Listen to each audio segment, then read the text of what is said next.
C'est le cas chez beaucoup de professionnels du soin, beaucoup de thérapeutes, beaucoup d'infirmiers. T'as grandi avec un parent dépressif, par exemple. T'es devenu le contenant de ton parent. Et puis après, tu t'es rendu compte que t'es devenu la psy de tes copains et de tes copines. Et puis tu t'es rendu compte que c'était une posture où tu te sentais à l'aise parce qu'en même temps, t'as connu que ça. Donc voilà, c'est tout ce que tu sais faire. Et puis tu vas aller faire une formation de thérapeute. Et puis tu deviens le thérapeute de tes patients. Ça va. Mais tu fais ça avec tout le monde. Parce qu'en fait, depuis que t'es tout gamin, t'as une posture où tu t'es mis en retrait. Tu t'es fait creux. T'as accueilli ton parent qui n'était pas en état de s'occuper de toi et que tu fais ça partout, tout le temps, jusqu'au moment où tu t'effondres.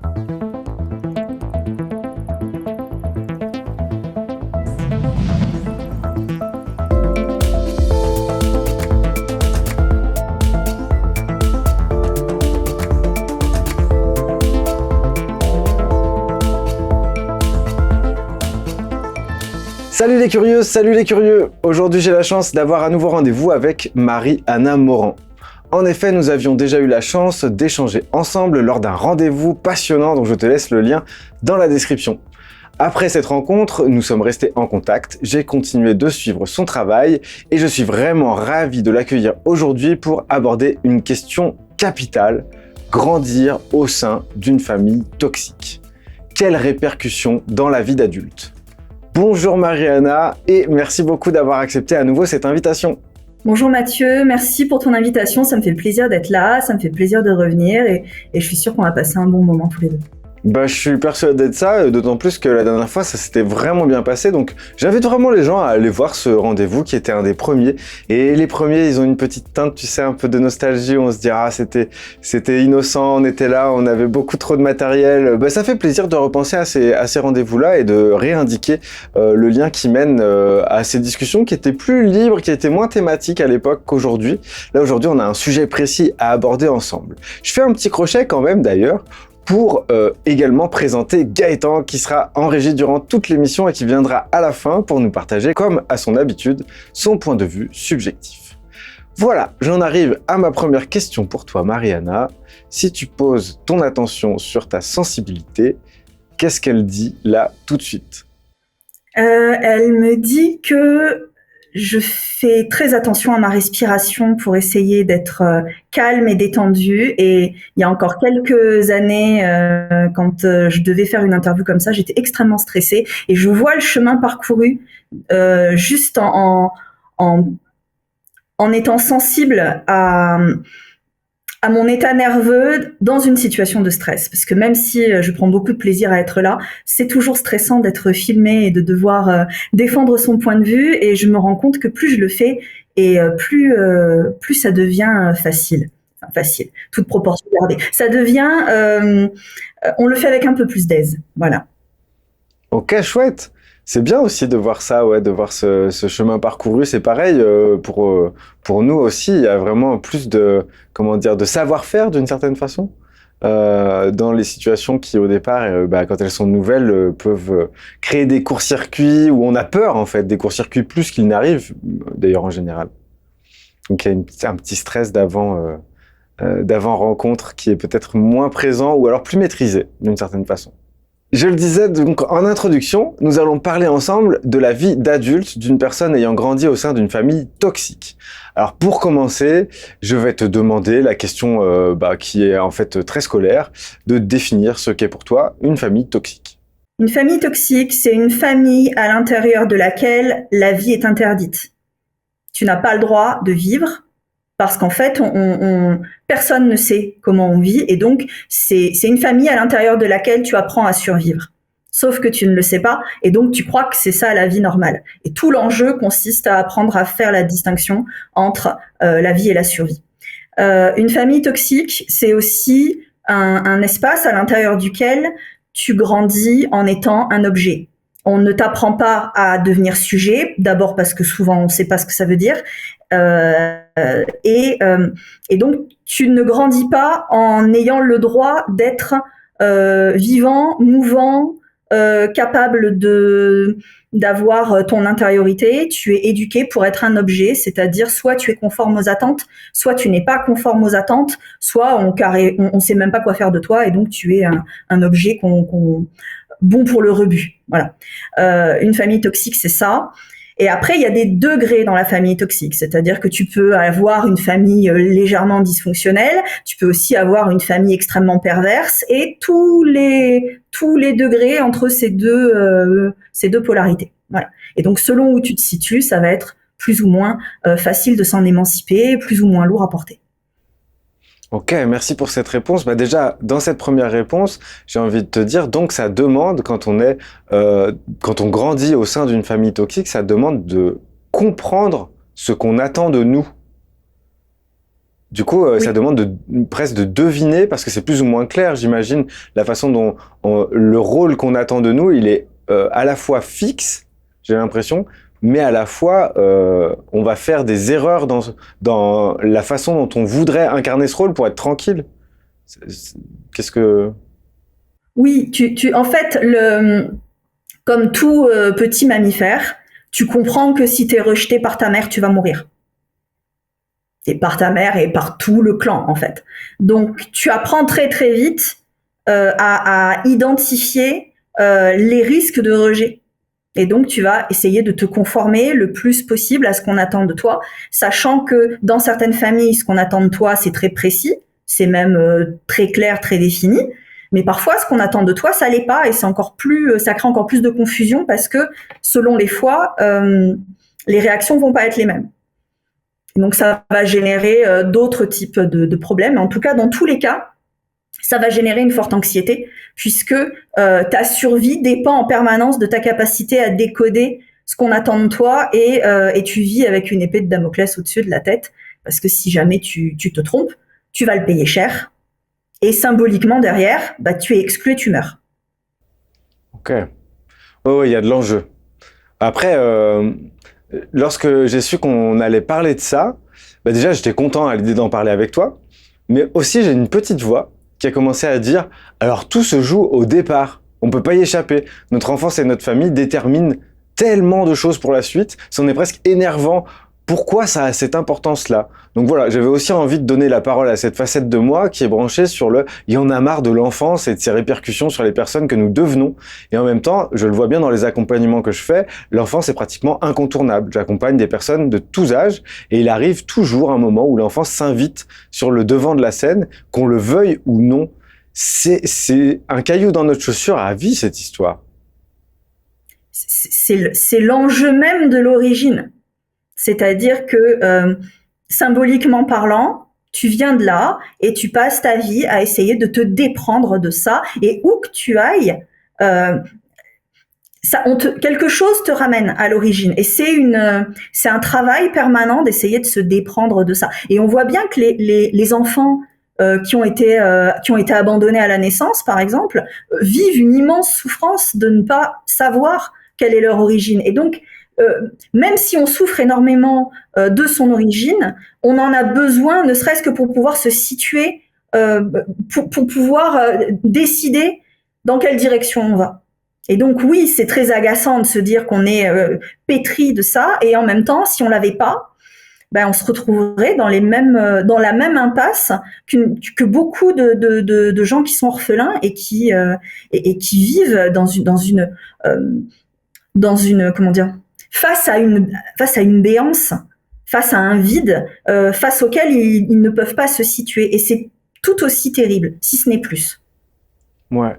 J'entends ça, bah justement, ce rapport au vide. Alors, j'avais pas prévu trop d'aborder ça, mais finalement, c'est capital. C'est-à-dire que aller progressivement vers la rencontre avec sa solitude ontologique ou ontique, et par petits paliers, sécuriser, d'aller de plus en plus à la rencontre de ce vertige-là, c'est la façon la plus confortable d'y accéder. Et parfois, il arrive qu'on vive une vie où en fait il y a une trappe et on tombe dedans assez rapidement. Et là, ça a des répercussions vraiment délétères sur une bonne partie de la vie de la personne qui vit ça, parce que c'est trop d'un coup. c'est trop violent, c'est pas géré, c'est pas accompagné, c'est pas du tout pris en compte, et c'est même pas vu dans l'importance que ça a pour la personne en fait. Il y a vraiment un côté comme ça aveugle.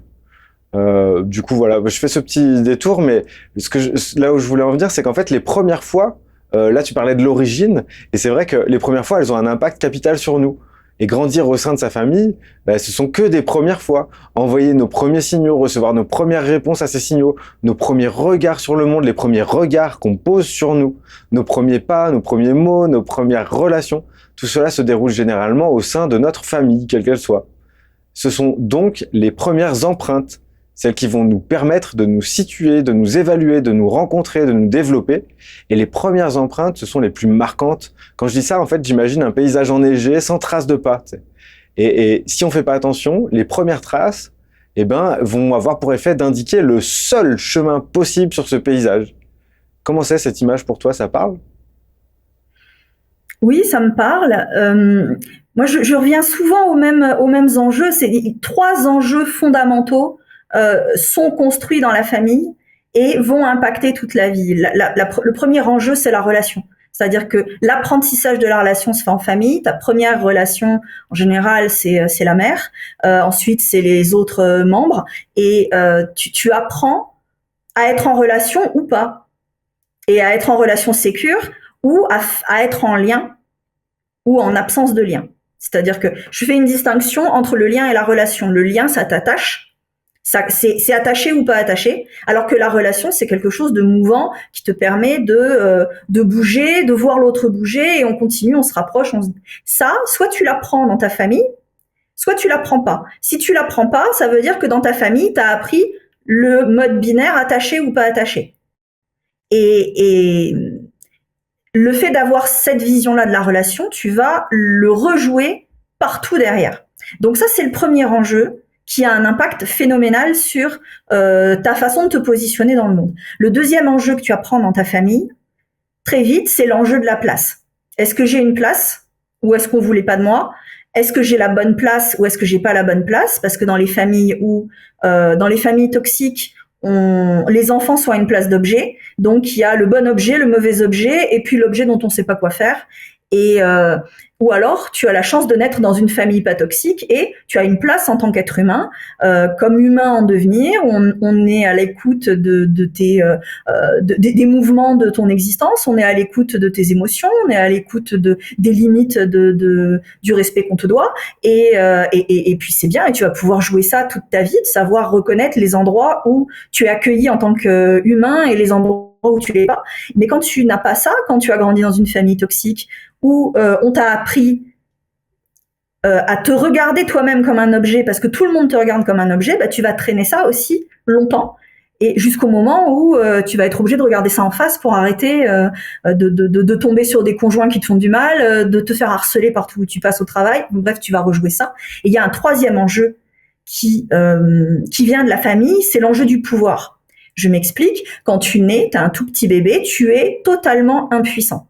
Et donc, les figures parentales au-dessus de toi, elles sont toutes puissantes. C'est-à-dire que si elles décident de pas s'occuper de toi, de pas te donner à bouffer, tu vas mourir. Donc, tu as des figures qui sont toutes puissantes en face de toi et toi, tu es impuissant.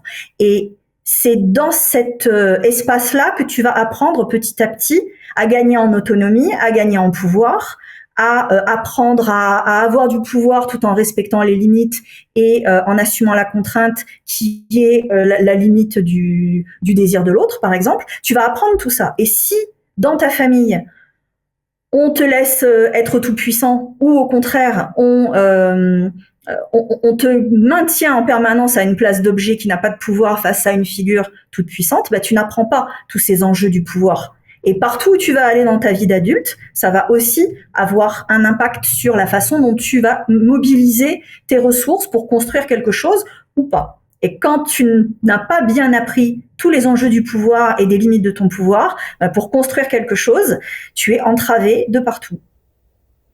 Ouais. C'est hyper important ce truc-là, les fondations en fait. Le bébé qui arrive au départ, en fait, il n'a pas de référentiel. Et donc, du coup, ce qui va être donné comme code par la famille, comme éducation, ça va être pris tel quel, en pleine poire, de façon sans calcul en fait.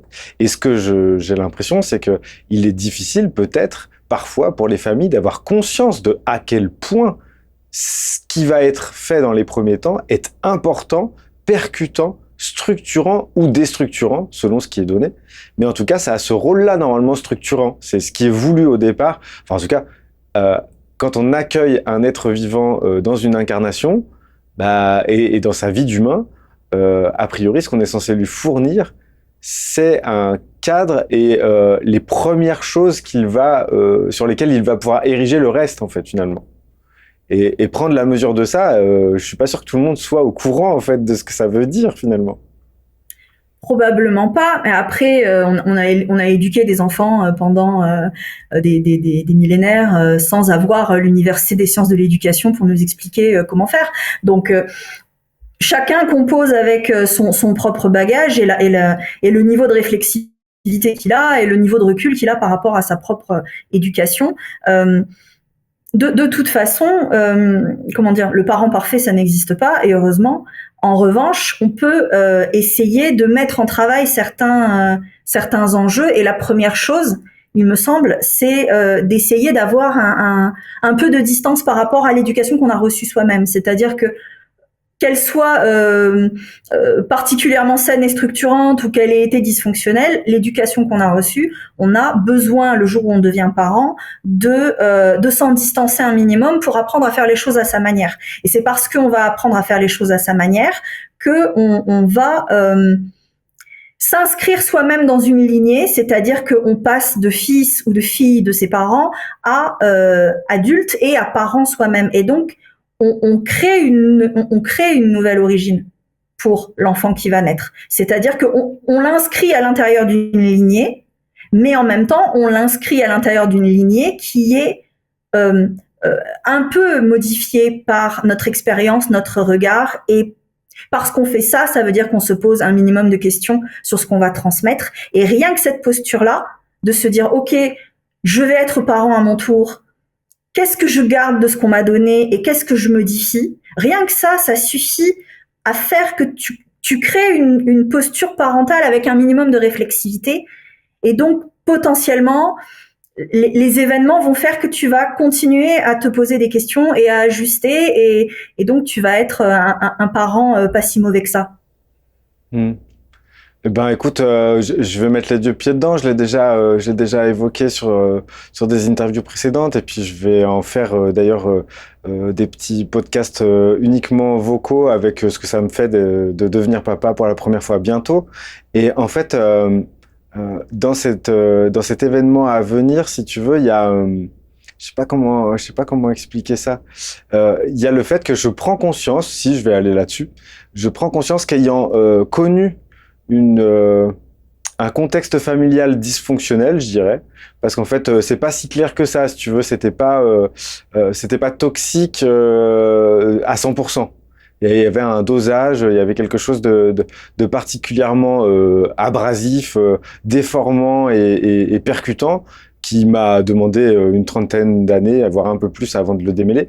Et ben, avant ça, j'avais un refus de la parentalité très fort, mais très affirmé, qui d'ailleurs a fait terminer quelques relations amoureuses que j'ai pu avoir parce que je voulais pas d'enfants et que du coup ça peut poser problème à des gens, ce que je comprends, hein. Mais donc du coup voilà, ça va jusque là, ça va jusqu'à la fin de relation parce que moi j'ai décidé de fermer cette porte là, mais tout simplement parce que je ne me sentais pas la possibilité d'offrir quelque chose de sain en fait. Et donc je me demande, d'où la question que j'avais pas prévu de te poser, mais que je te pose tout de même, grandir au sein d'une famille toxique, est-ce que ça donne envie, quand on en prend conscience, de ne pas avoir d'enfants? Ça peut. Ça peut. Quand tu viens d'une famille toxique, tu peux très bien faire des enfants en n'ayant pas eu de recul sur ton héritage, et donc même si t'as pas envie, tu vas reproduire des trucs et avec un peu de chance, tu vas t'en rendre compte en cours de route et tu vas affiner. Après, tu peux aussi décider que tant que tu vas pas bien, tant que tu n'as pas fini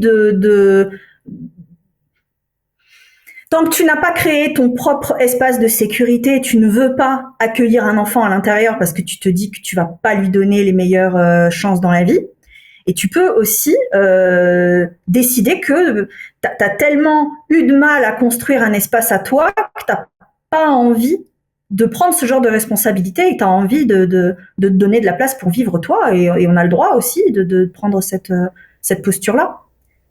Mm. Mais oui, il y a des Ouais. gens qui décident de ne pas avoir d'enfants, oui, bien sûr. Bah, en fait, c'est un mix des deux, si tu veux, parce que justement, j'ai refusé longtemps cette parentalité parce que je me sentais pas de donner un cadre sain, sécurisant à un enfant, parce que moi-même, j'étais pas fini de faire, en fait, finalement. Je suis toujours pas fini de faire, mais ça me va maintenant, alors qu'avant, ça m'allait pas. Et donc du coup, il y avait vraiment ce truc où à la fois je refusais et puis petit à petit je prenais goût aussi au fait de pas avoir cette obligation de filiation, de tout l'espace, le temps que ça prend, etc. Je me disais, ben moi, j'estime que c'est aussi quelque chose qui va me faire expérimenter la vie de façon différente de si j'avais eu des enfants à m'occuper. Et finalement, c'est comme si j'avais eu un peu un bonus en vivant les deux, puisque bah à un âge où j'ai déjà eu une expérience de vivre une vie pour moi-même pendant un certain temps où j'y ai pris plaisir, et ben du coup maintenant bah, je rajoute ça et c'est chouette. Je suis content d'avoir pu d'abord expérimenter le fait de me supporter moi et de trouver ça plutôt sympa d'être moi, ça y est, ça a mis le temps. Et maintenant que je suis arrivé à ça, et ben je suis content d'avoir pris le temps un peu de le savourer et puis maintenant de dire ok, on va vers la suite, mais elle n'était pas. J'étais arrivé au point où je pensais que ça n'arriverait jamais. Bref, je vais continuer sur les questions que j'avais écrites parce que là on glissait un peu trop sur le perso, mais en même temps c'est intéressant de voir cette facette-là parce qu'en fait finalement je suis entouré de plusieurs personnes. Enfin voilà, on interagit avec des gens qui nous ressemblent et je suis entouré de personnes qui plutôt n'ont pas d'enfants en fait. C'est plutôt ça qui me vient, et c'est-à-dire que je vais basculer dans un monde finalement que je ne connais pas parce que très peu de gens autour de moi l'incarnent ce truc-là. Alors que bah, j'ai 40 ans maintenant. Très bien, hein. Mais je me réjouis pour toi, en fait. D'abord parce que tu vas avoir un bébé formidable, félicitations. Mais surtout parce que c'est l'aboutissement d'un processus où, en fait, ce que tu me dis, c'est que tu as appris à vivre. Et à partir du moment où tu t'es donné de la place pour vivre pour toi et que tu as appris comment dire, à habiter ta place de façon joyeuse, bah, tu t'es prêt aussi à transmettre cette vie-là à quelqu'un et de façon joyeuse aussi. Ouais, tout Et à je, fait. Bah, je te remercie pour tes mots. Et puis oui, effectivement, c'est ça, parce que moi, je m'étais fait à l'idée que j'en aurais pas, et c'était tout à fait ok. Je veux dire, c'était pas un but dans la vie. Je me disais pas, il faut absolument que j'en ai un. Et il arrive, je suis trop content, mais c'était pas du tout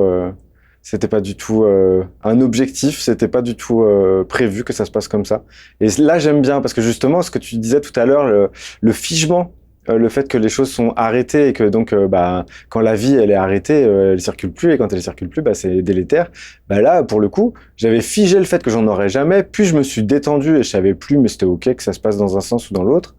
Et là maintenant ça se passe et c'est ok aussi.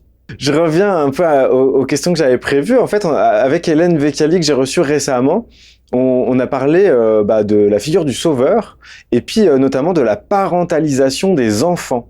C'est-à-dire qu'un enfant insécurisé par son parent va vouloir le sauver pour se sauver lui-même. Il va devenir le parent de son parent dans le but plus ou moins conscient d'avoir enfin une relation saine et apaisée avec lui. C'est donc une inversion des rôles, car l'enfant cherche à réparer son parent pour obtenir cette sécurité affective dont il a besoin. Quel regard tu portes là-dessus? Est-ce que ça fait partie du travail qui est le tien, justement, dans le regard que tu portes sur les familles toxiques? Alors oui, c'est très juste et ça arrive, ça arrive très souvent derrière les mécanismes du faux self, c'est-à-dire que quand tu n'es pas sécurisé, tu es obligé de te contenir toi-même. C'est-à-dire que tu n'as pas de parent qui symboliquement va mettre ses bras et physiquement va mettre ses bras autour de toi pour te sécuriser. Donc tu es obligé de te contenir toi-même et tu deviens le contenant des autres. Parce que d'un côté, tu te contiens toi-même, donc tu te crées ta carapace, ton personnage social qui n'a aucun besoin et qui est coupé de la relation à l'autre, et tu vas devenir le contenant des autres. Et c'est comme ça que tu te retrouves, par exemple, c'est le cas chez beaucoup de professionnels du soin, beaucoup de thérapeutes, beaucoup d'infirmiers. T'as grandi avec un parent dépressif, par exemple. tu t'es devenu le contenant de ton parent. Et puis après, tu t'es rendu compte que t'es devenu la psy de tes copains et de tes copines. Et puis tu t'es rendu compte que ça, c'était une posture où tu te sentais à l'aise parce qu'en même temps, t'as connu que ça. Donc voilà, c'est tout ce que tu sais faire. Et puis tu vas aller faire une formation de thérapeute. Et puis tu deviens le thérapeute de tes patients. Ça va. Mais tu fais ça avec tout le monde parce qu'en fait, depuis que t'es tout gamin, t'as une posture où tu t'es mis en retrait, tu t'es fait creux. T'as accueilli ton parent qui n'était pas en état de s'occuper de toi et que tu fais ça partout, tout le temps, jusqu'au moment où tu t'effondres. Parce que bien évidemment, c'est pas possible de jouer à ça pour toujours. Heureusement d'ailleurs, sinon on finirait, je pense qu'on finirait par mourir. Si on faisait pas un burn-out, par exemple, à force d'épuisement et à force de s'oublier au profit des autres, on finirait par en mourir. Et donc notre système psychique nous permet d'arrêter ça avant. Donc oui, c'est quelque chose qui est très commun dans les familles toxiques, en tout cas dans les familles dysfonctionnelles. Après, comment dire, avoir un parent dépressif, malade, c'est pas forcément un parent malveillant, tu vois, c'est juste un parent qui n'est pas en état d'assumer sa mission. Et oui, l'enfant va essayer de combler les besoins de son parent. Et pendant qu'il fait ça, il oublie d'être un enfant. Il n'a pas la place pour être insouciant. Et comme il n'a pas la place pour être insouciant, eh bien, il va être obligé de se sécuriser lui-même en s'inventant des systèmes de protection. Et après, ça peut rapidement devenir un piège. Ouais. Ouais. Est-ce que d'après toi, c'est bien l'absence de sécurité affective et mentale qui coûte le plus cher à l'enfant qui grandit au sein de ce contexte toxique, ou est-ce que c'est autre chose?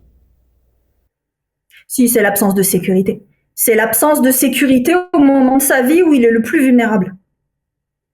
Donc oui, ça impacte énormément son système nerveux. Le système nerveux, il est censé s'adapter au milieu, c'est-à-dire que quand il y a du danger, il se met en mode survie, et puis quand il y a plus de danger, il s'apaise et il te permet de reprendre tes activités quand tu as un enfant, de jeu, d'apprentissage, de relation à l'autre. Sauf que quand tu es dans un milieu insécure, ce switch entre les mécanismes de survie et les moments où tu te sens en sécurité n'existe que très très peu, voire jamais. Et donc tu es en survie permanente. Et comme tu es en survie permanente, ça oriente tous tes comportements, ça oriente tous les choix que tu fais. Et tu crois que c'est ton caractère. Par exemple, tu crois que tu es hyper combatif et que c'est ta nature, c'est ton caractère. En fait, non, t'es en survie depuis tout gamin. Et ton système là de survie, comme il est là tout le temps, tu penses que c'est toi. Tu penses que tu es comme ça. Ou tu vois, les gens qui procrastinent beaucoup, qui ont du mal à faire les choses, souvent, c'est un mécanisme de défense où ils sont figés parce que dans leur système nerveux, s'ils bougent, ils vont se faire bouffer par le gros ours caché derrière l'arbre, tu vois, donc ils bougent pas. Et toi, tu crois que c'est ta nature d'être une feignasse et tu te fustiges, et en fait, non, t'as un mécanisme de survie qui est là depuis tout petit parce que t'as grandi en insécurité permanente. Ça a un impact énorme sur le système nerveux, oui. Et oui, ça a beaucoup de... en fait, en plus, quand tu es en survie, il y a des zones de ton cerveau qui sont pas irriguées. Donc ça va t'empêcher de prendre certaines décisions qui seraient bonnes pour toi, simplement parce qu'il y a des zones de ton cerveau qui sont pas alimentées. Ouais. Ça résonne beaucoup avec mon histoire personnelle, ce que tu dis là. La procrastination et l'impression de rien pouvoir mener, de pouvoir prendre aucune décision parce qu'en fait, ça peut tomber à tout moment. En fait, c'est l'image que j'avais trouvée au bout d'un moment, tu sais, et puis je trouve que c'est presque... alors, je digresse un peu, mais ça va. Ouais, je t'en prie. J'ai un peu cette image-là depuis un moment, je me dis, la période dans laquelle on vit aussi, elle nous traite un peu comme ça. Donc l'image que j'ai, c'est ça, là. C'est ce truc-là, où t'attends la baffe, et elle arrive pas vraiment. En fait, j'ai l'impression que peut-être à un niveau plus grand, à un niveau collectif d'organisation, on est un peu aussi en rapport avec une institution, un rapport d'autorité toxique qui nous garantit une baffe qui va tomber. Depuis que je suis né, moi, j'entends qu'il y a une baffe qui va tomber. Et Bien en sûr. fait, et donc je l'ai entendu au sein de ma famille, donc dans le cadre vraiment très précis de ma famille, puis je l'ai senti en résonance dans le monde dans lequel je vivais, dans la société dans laquelle j'étais, et l'époque dans laquelle je suis, du côté du globe où je me situe, j'ai entendu ce truc-là. Donc ça veut dire que j'étais dans plusieurs dimensions de moi-même en train d'attendre la baffe, ce qui crée une tension corporelle très forte et une hantise que ça tombe et en même temps presque une envie au bout d'un moment que ça tombe parce que tu te dis mais putain à la limite que ça tombe maintenant et puis en même temps tu veux pas le provoquer toi-même. Enfin, il y a vraiment il y a beaucoup, ça bouffe de l'énergie, ça bouffe une énergie folle. Et je crois que, dans l'expérience qui est la mienne en tout cas, euh, cette circulation d'énergie-là, elle a besoin de beaucoup de tuyaux différents. Pour moi, c'est plein d'alambics, tu sais. Il y a énormément de tuyaux qui vont de moi à moi, mais qui passent par les autres, tac, tac, tac. C'est très, très compliqué. Il y a des kilomètres de tuyaux qui courent. Et en fait, c'est fatigant à fond. Et quand tu arrêtes de faire ça, ou quand tu réduis la voilure, on va dire ça, tu récupères une énergie folle. C'est incroyable l'énergie que tu récupères. Et donc, du coup, en fait, des fois, on va se sentir souvent fatigué, souvent épuisé. C'est aussi ça coûte de l'énergie. Mais bien sûr. C'est pour ça que quand tu écoutes les entrepreneurs qui forment des futurs entrepreneurs, le premier truc qu'ils te disent, c'est arrêter de regarder les infos. Si tu regardes les infos, tu ne fais plus rien. Tu ne lances pas de projet, tu fais pas d'enfants, t'attends que le monde explose, t'attends de te faire égorger au coin de la rue, t'attends la crise économique, que tout ce que tu possèdes soit dévalué et que l'IA remplace ton boulot et t'as plus qu'à crever. Et oui, tu as cette espèce de discours permanent, là, une demi-heure le matin, une demi-heure le soir, où on te distille du stress dans les oreilles et tu ne fais plus rien. Et pour peu que tu aies un peu de bagage traumatique, ça vient appuyer sur une peur qui est déjà là et tu ne fais plus rien. Moi, il y a 2-3 ans, j'ai arrêté de regarder les infos parce que je regardais les infos et après j'allais me coucher. Et je ne faisais plus rien de mon après-midi parce qu'il fallait juste le temps que je m'en remette. Juste des infos. Si tu t'amuses à prendre comme ça une dose de stress 2 fois par jour dans le système nerveux, c'est fini, tu fais plus rien. Ouais. Bah, je rebondirais en disant, alors je suis désolé, je pensais pas te dire tout ça, mais en même temps, bah, je laisse les choses se vivre comme elles sont. En gros, j'ai passé justement une partie du temps où je me sentais vraiment très très mal à me nourrir de ça. C'est-à-dire qu'en fait, c'est comme si pour faire comme une sorte de bouclier au fait que ça vienne trop près de moi, c'est-à-dire que je dois vraiment prendre la mesure de ce qui m'était arrivé quand j'étais plus petit, j'ai mis le monde et ses dysfonctionnements avant. Tu sais, je me suis branché sur ça va pas, ça c'est de la merde, ça va mal se passer. Et donc du coup, j'avais de bonnes raisons. Ça justifiait le fait que j'avais pas envie de faire grand-chose. Et ce j'avais pas envie de faire grand-chose, il n'était pas branché sur l'état du monde vraiment au départ. Il était branché sur là où j'ai été accueilli et la façon dont on a pris soin de moi. Et on a pu prendre soin de moi parce que évidemment que c'est une question aussi de capacité de la famille qui fait un enfant. Je pense qu'il y a un enjeu de transfert d'affect derrière tout ça. C'est-à-dire qu'il y a des émotions que tu as, mais que tu as du mal à accueillir pour ce qu'elles sont, tu as du mal à les associer à ce qui t'est arrivé. Par contre, tu vas projeter sur les images du monde et ça va te permettre de les ressentir, mais sans trop les attribuer à ton cas personnel. C'est un petit peu comme les gens qui te disent qu'ils sont hypersensibles parce que dès qu'ils voient un chaton mouillé, ils se mettent à pleurer, mais c'est pas le chaton mouillé qui te fait pleurer, c'est l'image du chaton mouillé. Dessus, tu projettes tes propres affects que tu veux pas regarder et tu es en train de pleurer sur tes propres malheurs. Et on a le droit de faire ça, mais c'est un leurre, c'est comme tu pleures jamais autant devant sur la route de Madison que quand toi tu as vécu un gros chagrin d'amour et que tu fais comme si c'était pas toi et tu vas pleurer sur les malheurs de Meryl Streep. Mais c'est le même enjeu, c'est du transfert. Ouais, tout à fait. Mais ça peut être salvateur, ça, justement, de se nourrir de choses qui vont nous permettre de vivre les émotions, mais pas directement. Bien sûr. Qui est une sorte de détour, justement, c'est encore une fois un tuyau qui part dans un film et qui va faire pleurer à l'endroit où si on pleurait du centre, on serait trop bouleversé et on pourrait pas se l'autoriser, on est bloqué. C'est ça. Tu sais, quand j'ai fait mon master de sciences de l'éduc, mon prof, il nous avait expliqué que le sacré, c'est le centre des choses et donc c'est l'origine et que parfois, comme ça rentre dans le domaine du sacré, on peut pas toucher. Et il nous disait, il faut, pour pouvoir agir dessus, il faut faire comme quand tu joues au billard, c'est-à-dire que tu tapes sur la bande, tu tapes autour. Tu vas pas envoyer la balle pile là où ça fait mal. Tu vas jouer dans la périphérie et c'est la personne toute seule qui, parce que ça bouge à la périphérie, va elle-même faire bouger son centre. Mais toi, faut pas trop y aller. Si la personne n'est pas en mesure d'y aller, tu viens pas balancer des pichenettes là où ça fait très très mal. Et oui, passer par des films, ça aide. Moi, j'ai vu des tas de films d'horreur à une période de ma vie et ça faisait flipper mes amis, mais je leur disais, mais moi, ça me détend. Alors bien sûr, les gens me regardaient avec des yeux ronds, mais moi, entendre des gens hurler, tout ce que moi je pouvais pas hurler, eh ben ça me faisait du bien. Hmm.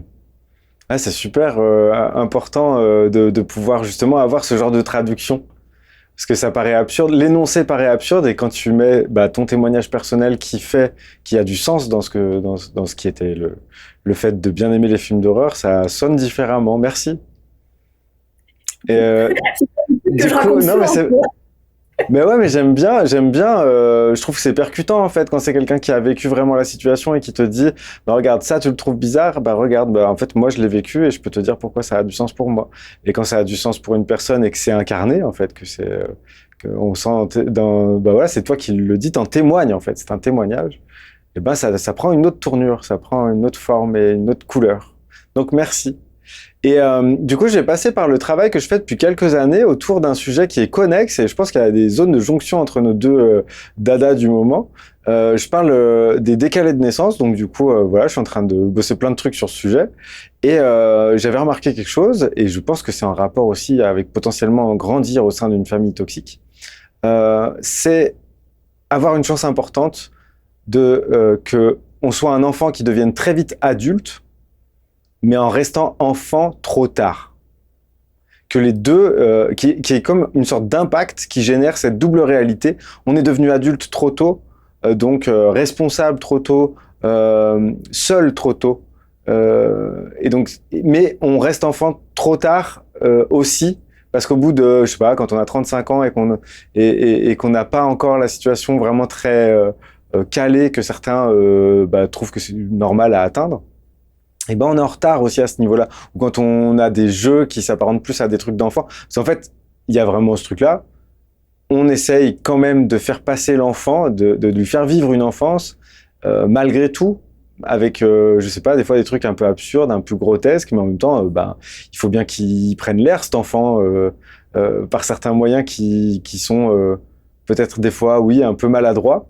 Mais on essaye de faire ça. Donc du coup, il y a coexistence de quelqu'un qui est devenu adulte trop tôt et qui est resté enfant trop tard. Comment c'est pour toi, ça? Je suis tout à fait d'accord et j'aurais tendance à penser que ça vient comment dire, quand tu as un haut niveau de stress, je pense qu'il y a une espèce de dissociation qui se fait entre le mental et le reste du corps. Et donc ton mental, il va essayer de comprendre ce qui se passe et donc il va devenir très très vite extrêmement vigilant dans l'analyse et justement dans l'absence de c'était quoi le mot que j'ai utilisé tout à l'heure, il est jamais insouciant.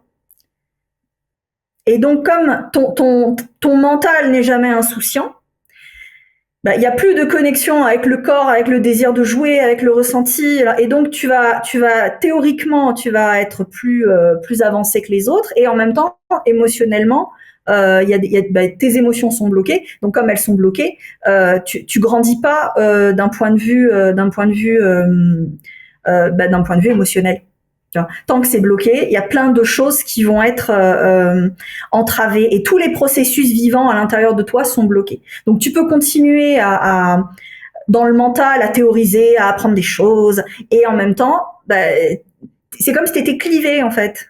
C'est l'impression que ça me fait en tout cas quand j'entends les gens parler. Moi, je l'ai vécu aussi ce clivage-là et je pense que pour grandir de façon harmonieuse, il faut que le mental et le reste du corps, les émotions et la mythologie aussi de ton histoire puissent s'alimenter les uns les autres. Et quand tout ça, ça s'alimente pas, ça ne se nourrit pas parce que il y a une espèce de gros mur entre les deux, bah, il y a la partie mentale qui évolue, tu vois, tu fais des études, tu peux parler politique, tout ça, et en même temps, à l'intérieur de toi, il y a un gamin qui a pas grandi et qui a envie de prendre l'air, effectivement.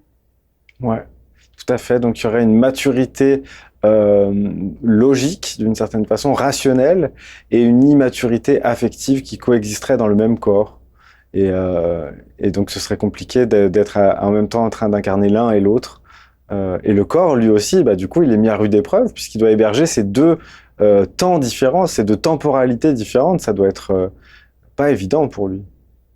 Je pense que ça génère un stress considérable et je pense qu'il y a énormément de problèmes de santé qui sont psychosomatiques et qui naissent de ça. Là, je te parle de mon expérience perso, hein, c'est pas euh, théorisé et mesurer ce que je suis en train de te dire, mais je pense qu'énormément de stress et de comportements un peu rigides naissent de ça. C'est-à-dire que ton mental est conscient que ton état émotionnel est pas acceptable en société tel qu'il est parce que un, il est blessé, deux, il est immature, et donc tu vas utiliser beaucoup d'énergie pour essayer de contenir ça et surtout pas le montrer. Mm. Ouais. Bah, du coup, ce que je me dis, c'est que dans un contexte normal, on pourrait dire que grandir, je sais pas si tu vas être d'accord avec ça, c'est accepter qu'il y a plus de parents pour nous protéger et nous rassurer. Normalement, grandir, ça devrait être ça, cheminer vers le fait de ne plus avoir besoin de parents. Ça va, ça, comme affirmation, Euh, je suis d'accord sur l'idée que une fois adulte, t'es pas censé avoir des parents qui, un, te disent ce que tu dois faire, deux, prennent les responsabilités à ta place et ont le pouvoir à ta place. En revanche, ça veut pas dire que t'as plus besoin de personne. T'as encore besoin de réassurance, t'as encore besoin de sécurité, mais tu vas aller te créer cette sécurité ailleurs avec ton cercle relationnel, avec ton conjoint, tes amis, et donc la contenance de l'autre pour te sécuriser, t'en as besoin toute ta vie. C'est ce que Edgar Morin dit, c'est que c'est la reliance qui permet de supporter l'angoisse de la complexité du monde, c'est-à-dire le fait que tu contrôles rien. Et non seulement tu contrôles rien, mais en plus tu vas mourir à la fin, tu vois. Et supporter ça, tu vas pas le supporter juste en te disant moi je suis tout seul, je suis un grand. Ouais, bon, à un moment donné, tu as aussi besoin, tu vois, d'être entouré de gens qui vont t'accompagner dans ton cheminement et qui vont te renvoyer que t'es pas tout seul avec ton paquet de merdier. Et ouais. tu peux le faire. Merci pour, Pardon. Merci pour cette nuance. Non, mais c'est très important ce que tu poses là. En fait, ce que je voulais dire, c'est que je mettrais la nuance dans c'est moi qui vais créer mon cercle relationnel proche et donc du coup, je deviens responsable de cette dynamique par laquelle je vais être rassuré par des personnes que j'ai choisies, qui m'ont choisi et donc du coup, il y a beaucoup plus de d'indépendance malgré tout ou de d'autonomie là-dedans. Alors que quand on est petit, bah, c'est les parents qui décident à peu près de qui va venir à ton anniversaire, à quel jour ça se fêtera et si ça se fête. Donc du coup, il y a vraiment beaucoup plus de réglementation, d'injustice, d'injustesse dans la façon dont on va aménager notre emploi du temps, l'accueil qu'on fait de qui on est.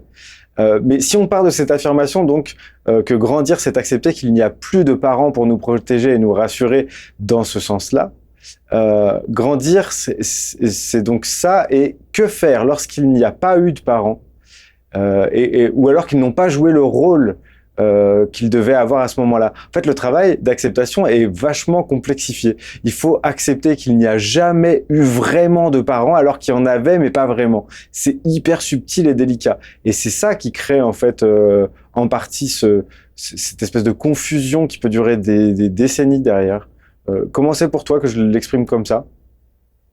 Alors, tu l'exprimes très bien. Il y a un deuil à faire en fait. C'est le deuil du parent que t'as pas eu et que t'auras jamais.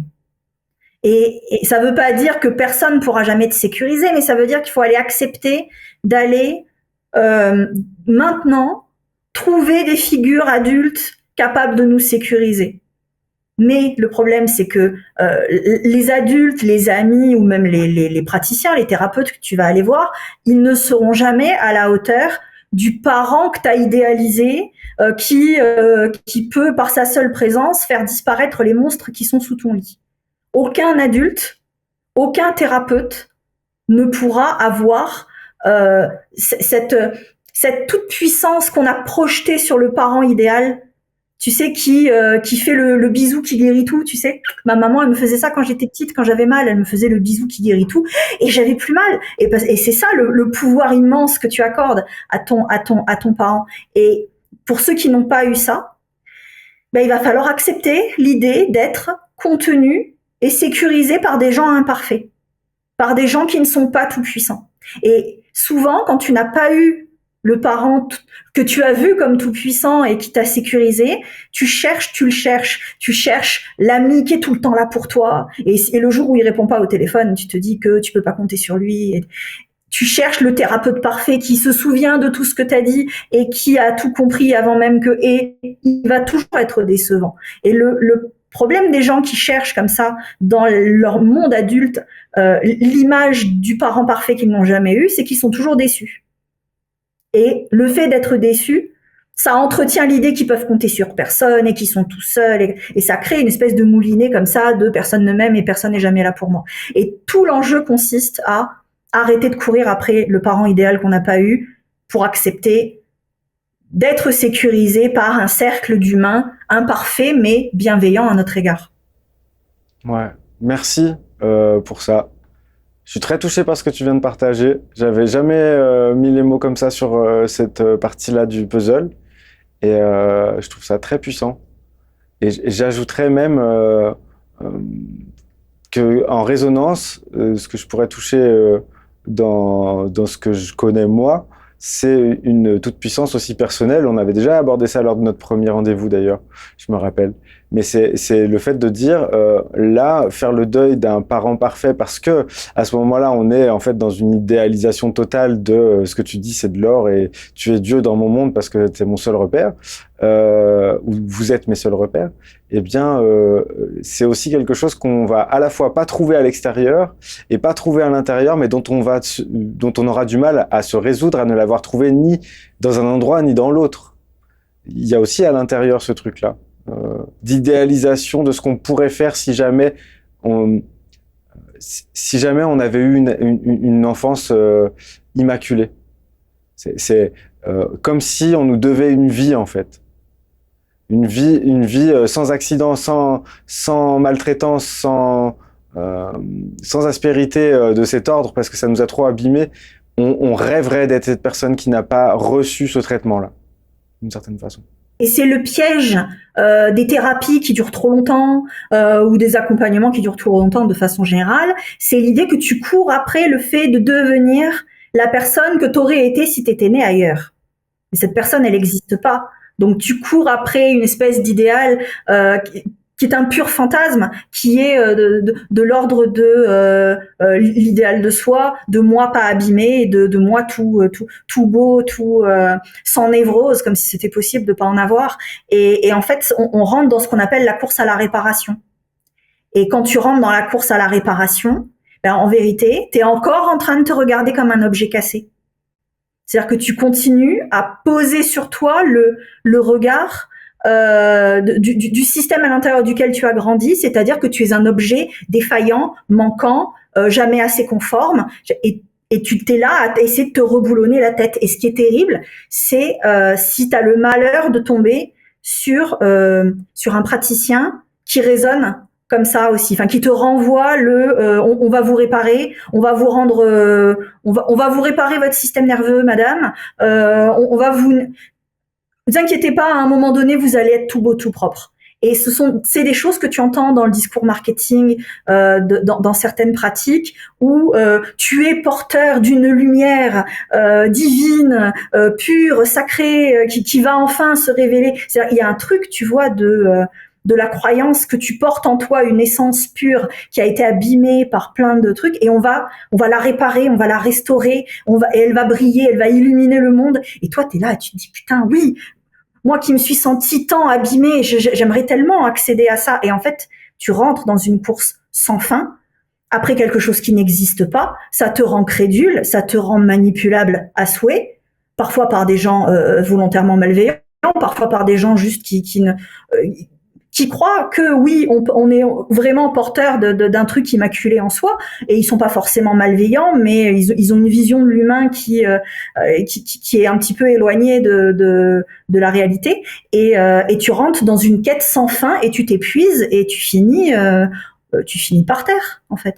Moi, j'en ai plein des clients comme ça, hein, qui arrivent dans cet état-là, qui me disent, j'ai fait 10 ans de telle et telle pratique, je vais pas les nommer, mais et qui me disent, et je vais toujours pas bien, et je suis toujours pas réparée, ouais, mais oui, ben on vous fait courir après un truc qui n'existe pas, donc c'est sûr que c'est pas vous qui avez un problème, en fait, c'est la course à l'intérieur de laquelle vous êtes prisonnière, qui est éloignée du réel, et tant qu'on croit qu'on va pouvoir se réparer et devenir la version de ce qu'on aurait dû être si on était né ailleurs, premièrement, on se sent toujours en retard, parce qu'on sera jamais on sera jamais comme ça. Tu sais, ça me fait penser à ce personnage de Gad Elmaleh qui s'appelle le blond. Le blond qui est parfait, le blond qui fait tout comme il faut, que même quand il mange un sandwich, la tranche de tomate, elle part pas. Voilà, c'est courir après cet idéal de soi, c'est peine perdue, et c'est croire qu'il existe comme ça des gens qui ne sont pas abîmés. Je trouve ça aussi très précis et très parlant.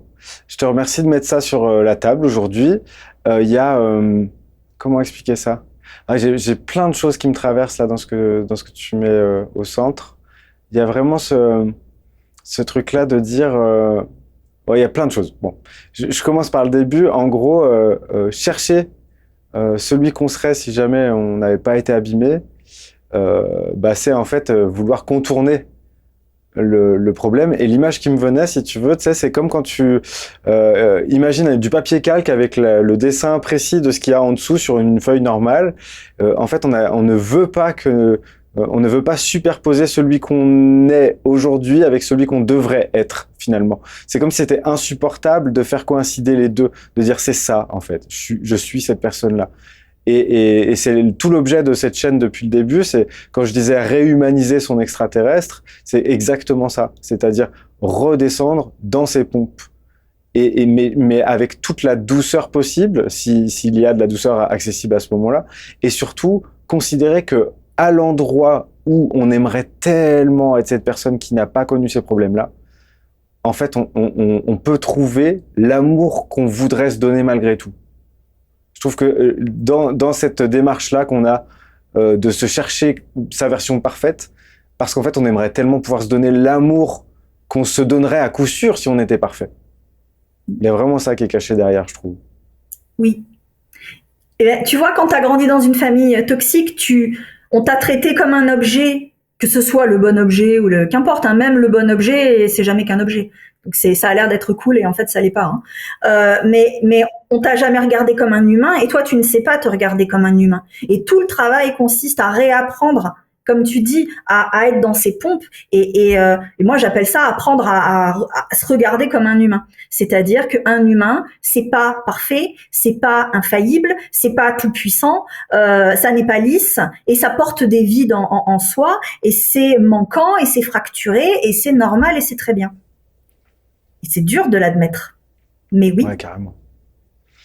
Carrément, c'est dur de l'admettre. Et donc, du coup, c'est comme je le soulignais juste avant, c'est quelque chose qui se passe à l'intérieur et à l'extérieur simultanément. Et donc, du coup, on va avoir du mal à accepter que les gens qui nous entourent soient imparfaits parce qu'on a du mal à communier avec notre version imparfaite déjà présente. Toutes nos creux, nos bosses, nos cicatrices, nos défauts, ce qui fait qu'on est aussi con que n'importe quelle personne qu'on croise dans la rue par d'autres moyens, mais qu'on est aussi brillant aussi par nos moyens propres. Donc à la fois on est unique, et puis à la fois on est aussi très semblable aux gens qu'on croise dans la rue, qui parfois nous provoquent du dégoût. Mais si la réaction est puissante, c'est bien qu'il y a quelque chose pour nous derrière. Bon, bref. On va pas aller dans cette direction-là. Tout à l'heure, tu nous disais que grandir dans une famille toxique, ça change notre rapport aux autres, notre place et notre façon de mobiliser notre pouvoir. Donc j'aimerais bien revenir sur ces trois aspects. Même si on a déjà un petit peu évoqué tout ça, est-ce que tu pourrais passer de l'un à l'autre de ces trois piliers, on pourrait dire ça comme ça, et expliciter ce que ça veut dire en fait, qu'est-ce qui se cache derrière ce rapport aux autres, cette façon de mobiliser son pouvoir et sa place. C'est quoi avoir une place, par exemple? Alors, ça fait beaucoup de trucs à expliquer en même temps là. En fait, ces trois enjeux-là, ils sont reliés les uns aux autres. Pourquoi? Parce que quand tu ne sais pas être en relation avec les autres, tu sais pas te situer, et donc tu sais pas où est ta place. Et comme tu n'as pas de place, tu ne sais pas où sont les limites de ton pouvoir. Donc comme tu ne sais pas où sont les limites de ton pouvoir, tu peux pas l'exercer. Donc tu n'as pas de pouvoir, donc tu te sens en insécurité. Ça renforce encore plus ton sentiment d'avoir peur de l'autre. Donc ça renforce le fait de ne pas savoir où te mettre dans la relation à l'autre. T'as encore moins de place, donc t'as encore moins de pouvoir, et tu rentres dans un cercle vicieux qui fait que tu peux tourner comme ça tout le reste de ta vie. Et c'est extrêmement douloureux. Et Donc les gens c'est un autre, pardon, je te coupe, mais c'est un autre triangle de Karpman finalement, cette histoire. Oui, oui, Ok. ça s'auto-alimente tout seul parce que la façon dont on est en relation avec les autres, la façon dont on se positionne, enfin là où on se met en tant qu'individu à une place à l'intérieur d'un système, et ce qu'on fait de son pouvoir et comment on accepte les limites de ce pouvoir, c'est là-dessus que c'est là-dessus qu'est constituée notre place de sujet. C'est-à-dire que tant que ça, c'est pas clair, tu es l'objet des situations. Pour devenir sujet, tu as besoin de savoir être en relation vivante avec quelqu'un, c'est-à-dire pas dans un truc figé, c'est attaché ou c'est détaché. Tu as besoin d'apprendre à être dans une relation mouvante où tout le monde bouge et où on peut réinventer les choses en permanence. Tu as besoin de pouvoir inventer ta place et non pas être là où on t'a dit de te mettre. L'objet, il reste là où on lui dit de se mettre. Si on lui dit qu'il sert à rien, on le fout dans un placard et il sort pas du placard. Si on lui dit t'es le bon objet parce que t'as les bonnes mesures, bah, t'as intérêt à y rester et tu vas t'épuiser à la tâche pour rester ça. Si t'es le mauvais objet, bah, quoi que tu fasses, tu vas être le mauvais objet.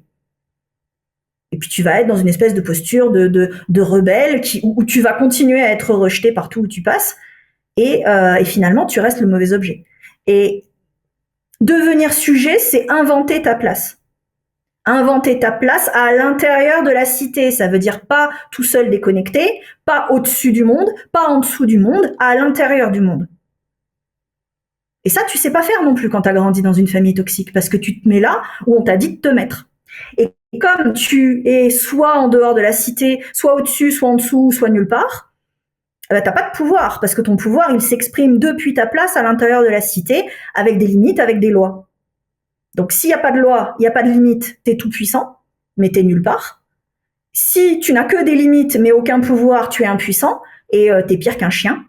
Et pour apprendre à être un humain, t'as besoin d'être dans la cité, avec une place qui est acceptée, légitime, reconnue par les autres, d'où tu te sens bien, parce que tu l'as co-construite avec les autres, donc tu es là où t'as envie d'être, et où les autres te renvoient que c'est bien que tu sois là.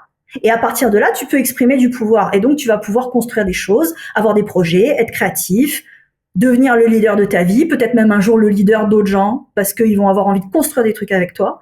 Et tant que tu n'as pas réglé ces trois enjeux-là, eh ben, tu brasses de l'air, tu souffres, tu te fais harceler, tu essaies de construire des trucs, tu n'y arrives pas, et tu comprends pas pourquoi, et tu t'épuises, et tu fais des burn-out, et tu as envie de crever, parce que rien ne marche jamais, et tu comprends pas pourquoi.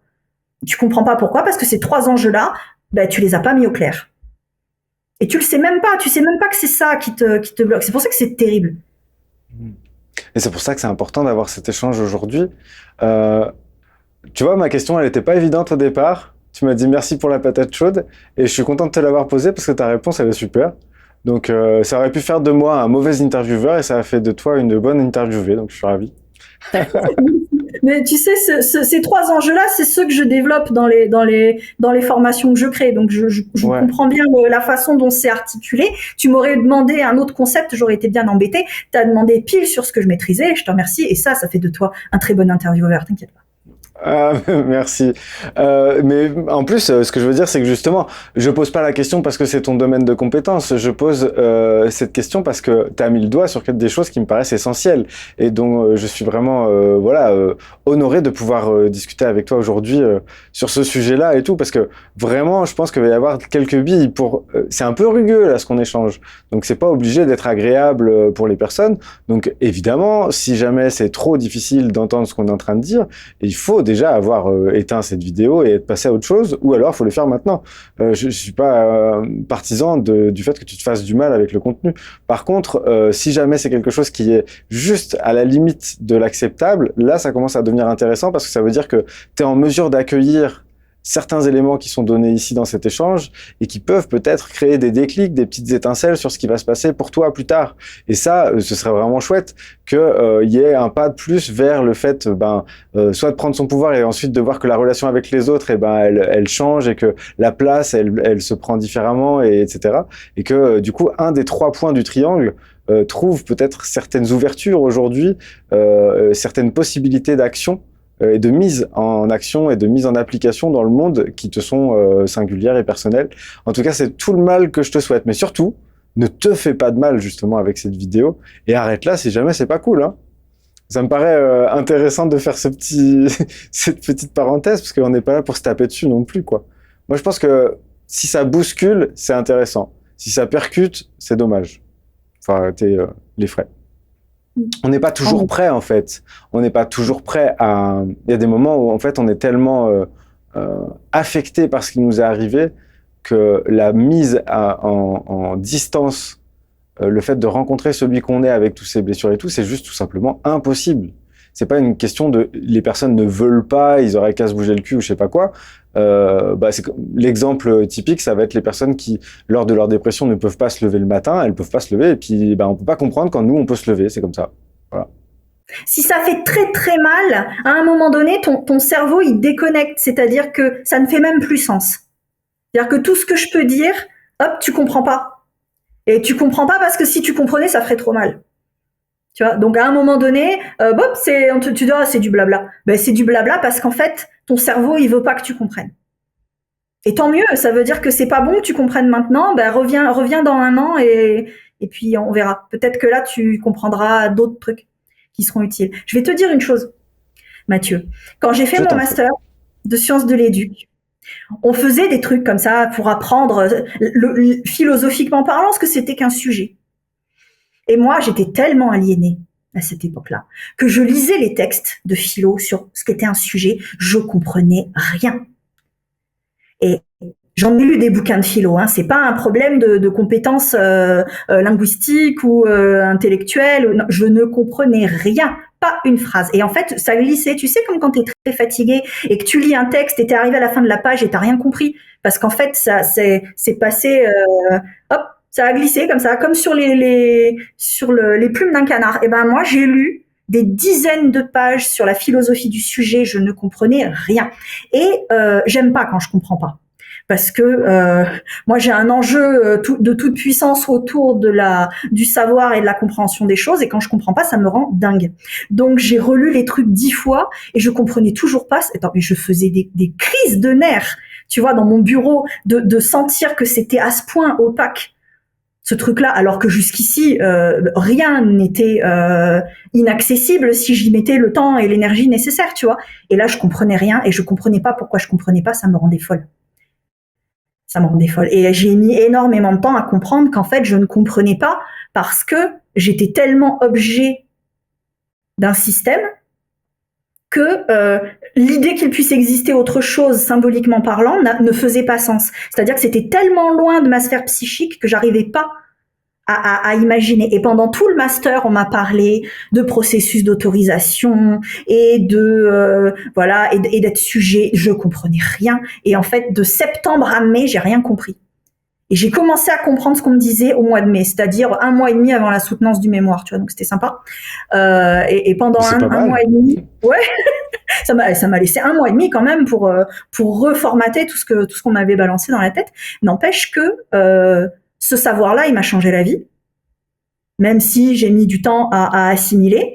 Et c'est celui-là que j'ai métabolisé et que j'utilise aujourd'hui avec mes clients en mettant une couche de compréhension des familles toxiques par-dessus. Parce que dans ce qu'on me disait, on parlait pas de familles toxiques en particulier. Mais moi, je venais de ça et j'ai bien vu que ce savoir-là, il m'avait ouvert plein de portes que je n'avais pas trouvé ailleurs, que je n'avais pas trouvé chez les psys, que je n'avais pas trouvé avec mes amis. J'avais pas toutes ces clés-là. Et à partir du moment où j'ai pu mobiliser ces ressources-là et les appliquer à mon propre système, j'ai pu conceptualiser ce que je t'ai dit tout à l'heure, c'est-à-dire par exemple la façon dont ces 3 enjeux-là sont dévoyés, donc la relation, la place, le pouvoir, comment ces 3 enjeux sont dévoyés dans les familles toxiques, qu'on le cherche ou pas. Dans une famille dysfonctionnelle, on cherche pas à dévoyer ça. Dans une famille perverse, on cherche à dévoyer ça parce que là, c'est volontaire et on prend du plaisir à dévoyer les choses. Mais dans des familles dysfonctionnelles, on fait comme on peut avec les moyens qu'on a, qui sont limités.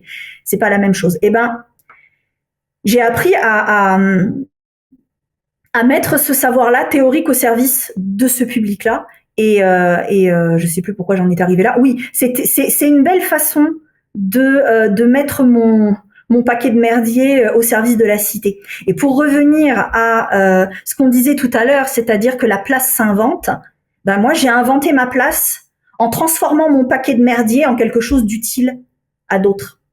Et c'est comme ça qu'on invente sa place. Ben écoute, je me retrouve complètement dans. J'en fais pas la même chose et finalement c'est assez connexe. Tout à l'heure il y avait un point de jonction que j'ai cité, mais je pense que voilà, on est juste, on n'a pas développé les mêmes facultés et puis on s'appuie pas sur les mêmes savoirs, mais finalement je trouve ça assez proche et évidemment que transformer son paquet de merdier en quelque chose d'utile pour la cité, c'est exactement ce que j'ai fait et c'est courant en fait finalement. Quand on l'a fait, on se rend compte à quel point ça peut être courant. C'est quoi une place? Ben c'est ça. Une place, c'est l'espace symbolique à l'intérieur de la cité depuis laquelle tu peux faire un truc à ta manière qui fait du sens pour toi et qui fait sens pour les autres aussi. Et c'est un espace symbolique. C'est pas juste un espace physique, ça peut, mais c'est pas que ça. C'est pas non plus un poste. C'est pas juste un intitulé de poste. C'est pas parce que tu as été nommé manager que ça y est, t'es manager. C'est l'espace symbolique à l'intérieur duquel tu peux bouger et créer des choses. Et comme disait François Roustan, quand tu es à ta place, l'univers répond. C'est pas ésotérique du tout comme phrase. C'est-à-dire que là où tu es, ce que tu fais, ça génère de l'impact chez les autres qui te renvoient quelque chose et qui te disent « Tiens, t'existes de cet endroit-là, là? Ah, c'est chouette. C'est chouette ce que tu fais. » Ouais. Je plus sois. En tout cas, on est subjectivement d'accord. Je l'évoquais plus tôt, on arrive dans cette vie dans un état de dépendance totale. Et donc, j'ajoute que nous arrivons aussi dans un état de confiance totale. Ce qui fait qu'une éducation toxique constitue une sorte de première trahison de cette confiance qu'on a a priori de la vie. Donc, ma question sera la suivante. Est-ce que grandir au sein d'une famille toxique n'est pas une sorte de tue la confiance ? Tant que tu ne te rends pas compte que tu es dans un système toxique, je pense pas que ça tue la confiance. C'est comme ça qu'après tu peux être hyper crédule et que tu crois le gourou de la secte qui te dit que il a été enlevé par des extraterrestres et que maintenant il est dépositaire. Si tu crois ça, c'est parce qu'à un moment donné, t'as un système qui fait que t'es réceptif à une espèce d'image de figure d'autorité toute puissante qui peut faire tout ce qu'elle veut de toi. Et que tu te sens pas forcément menacé. Donc tant que tu n'as pas remis en question le système toxique, je pense pas que t'aies forcément un problème de confiance. Sauf si on t'a éduqué dans l'idée que tu peux avoir confiance au sein du foyer, mais tout ce qui vient de l'extérieur est dangereux. Parce que t'as ça aussi, t'as des systèmes toxiques où pour que tu restes dans le foyer, on te fait comprendre que le monde extérieur est toujours une menace et que tout ce qu'on vient de te dire de l'extérieur, c'est dangereux. Donc là, oui, tu vas avoir des problèmes de confiance, mais pas dans la figure d'autorité. Tu vas avoir des problèmes de confiance avec tous les autres. Par contre, quand tu commences à remettre en cause le système toxique dans lequel tu es et que tu te rends compte que les gens à qui tu as fait le plus confiance sont celles qui ont failli, ont manqué à leur devoir de protection, de sécurité, que peut-être même elles l'ont fait en y prenant du plaisir, parce que ça c'est le niveau au-dessus de la famille dysfonctionnelle. On n'est plus au niveau dysfonctionnel, on est au niveau pervers, et ça arrive. Là, ton niveau de confiance, il est extrêmement ébranlé, et surtout, si t'es pas accompagné dans ce processus-là, tu peux te retrouver avec des problèmes de confiance vis-à-vis de toutes les figures d'autorité. C'est-à-dire que toute figure d'autorité susceptible d'avoir du pouvoir sur toi devient une potentielle menace. Parce que l'apprentissage des enjeux du pouvoir a été fait de façon dévoyée, c'est-à-dire que tu n'as pas appris ni à reconnaître les figures de pouvoir qui utilisent bien leur pouvoir, ni à utiliser le tien, et donc tu n'as que deux positionnements qui existent, c'est impuissant, tout puissant. C'est-à-dire que si l'autre a du pouvoir, il est forcément tout puissant et moi je suis impuissant et c'est insupportable. Donc, et c'est comme ça que tu te retrouves avec des gens qui sont perpétuellement en train de projeter sur l'image du patron, l'image du président, et où tu as l'impression qu'ils deviennent le réceptacle de toute la haine que tu as vis-à-vis de toutes les figures d'autorité qui sont toutes incarnées en une seule. Et ça vient pas de n'importe où, ça. Parce qu'après, on peut critiquer le patron ou le président, hein, mais on le fait avec un minimum de distance. Et quand tu vois qu'il n'y a plus de distance, c'est pas pour rien. Ouais. Bah, merci pour ta réponse. Je continue un petit peu sur le truc de la confiance, parce que là, c'est là où je suis touché personnellement par le sujet du jour. C'est essentiellement à cet endroit-là, c'est en fait une contradiction interne très forte entre le besoin de faire confiance et l'impossibilité d'être tranquille à l'idée de faire confiance. C'est trop important d'arriver à faire confiance, et donc il y a trop d'enjeux, quoi. On aimerait faire confiance à 100%, donc du coup on est encore dans cette idéalisation, la personne est parfaite, ou alors ça veut dire que ça vaut pas le coup, et on a toujours cette petite voix qui nous dit que c'est trop beau, et qu'on sait bien que ça risque de donner des trucs voilà, qu'on connaît déjà, c'est-à-dire des échecs sentimentaux, professionnels, sociaux, etc. Et que donc du coup, au bout d'un moment qu'on se mange des portes, on finit par presque théoriser ce truc-là de j'ai autant besoin de faire confiance que d'impossibilité que ça se passe vraiment et que ce soit sur la durée, parce que finalement, comme on absolutise tout, il faudrait que ce soit pour la vie, bordel. Mais tu vois ? Mais oui. C'est la problématique de la relation du attaché ou pas attaché. C'est-à-dire que quand tu peux pas jouer toute la palette du positionnement où je m'implique un peu, je m'implique beaucoup, et puis là, hop, je me distancie un peu. Comme tu peux pas jouer à ça, tu connais que attaché ou pas attaché. Donc quand c'est pas attaché, je suis en sécurité parce que je suis tout seul, mais c'est insupportable aussi parce qu'on n'est pas relié à l'autre, donc on est sécurisé par personne, et donc on cherche la fusion. Et on va de l'autre côté, on va dans le attaché, et ça c'est la fusion. Et on veut fusionner avec quelqu'un de parfait, de parfaitement bienveillant, et on est dans l'idéalisation de la transparence, et ça dure jamais, hein, et puis de toute façon on finit par étouffer, c'est insupportable. Et donc comme on n'arrive pas à se distancer juste un peu, qu'est-ce qu'on fait ? On coupe, et on va de l'autre côté. Et on rejoue le truc. Et les gens qui ont des problèmes de relation à l'autre, qui n'ont pas appris à jouer toute la palette entre l'implication et la distanciation, un coup ils fusionnent, un coup ils coupent. C'est très clair, c'est très clair. Et cette thématique de la fusion, elle est centrale. En fait, finalement, là, dans l'histoire, c'est ce que je disais tout à l'heure, devenir adulte trop vite, c'est défusionner de façon trop violente, trop rapide, trop tôt, précoce, et se manger le dénivelé qu'il y a entre la fusion et l'absence totale de fusion, un truc comme ça.